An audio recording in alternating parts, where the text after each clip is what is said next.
যুদ্ধবিরতির খবরে ২ মাস আগেই গাজা উপত্যকার ধ্বংসস্তূপে নামে ঘরমুখ ফিলিস্তিনিদের ঢল। দখলদার ইসরায়েলি হামলায় ফের ঘর ছাড়া হতে হচ্ছে তাদের। রোজা রেখে উত্তর গাজার বেত হানুন ছেড়ে যাচ্ছেন তারা। পরিস্থিতি কোন দিকে যাচ্ছে তা সবাই দেখছে। রমজান মাস, রোজা রেখেছি, পালাতে পালাতে আমরা ক্লান্ত, আমরা আসলে বেঁচে নেই। দখলদার ইসরায়েলি হামলায় প্রতি ঘন্টায় বাড়ছে নিহতের সংখ্যা।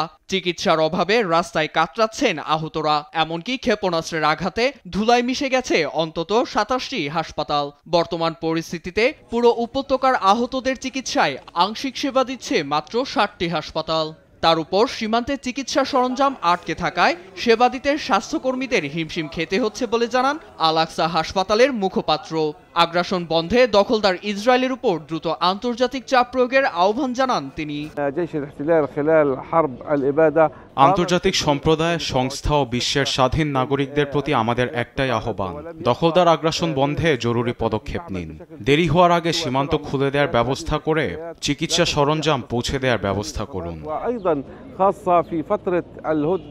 এদিকে গাজা উপত্যকা নিয়ে আরব লীগের অনুমোদিত $৫,৩০০ কোটি পরিকল্পনা প্রত্যাখ্যান করতে ট্রাম্প প্রশাসনের কাছে তদবির করছে সংযুক্ত আরব আমিরাত। সংবাদ মাধ্যম মিডল ইস্ট আইকে এ তথ্য নিশ্চিত করেছে যুক্তরাষ্ট্র ও মিশরের কর্মকর্তারা।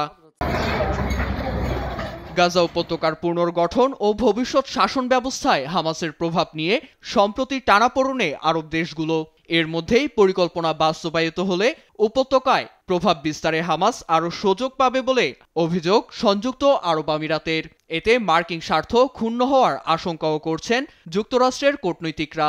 এছাড়া হামাসকে দমাতেই সংযুক্ত আরব আমিরাত লবিং চালাচ্ছে বলে মত আন্তর্জাতিক কূটনীতিকদের।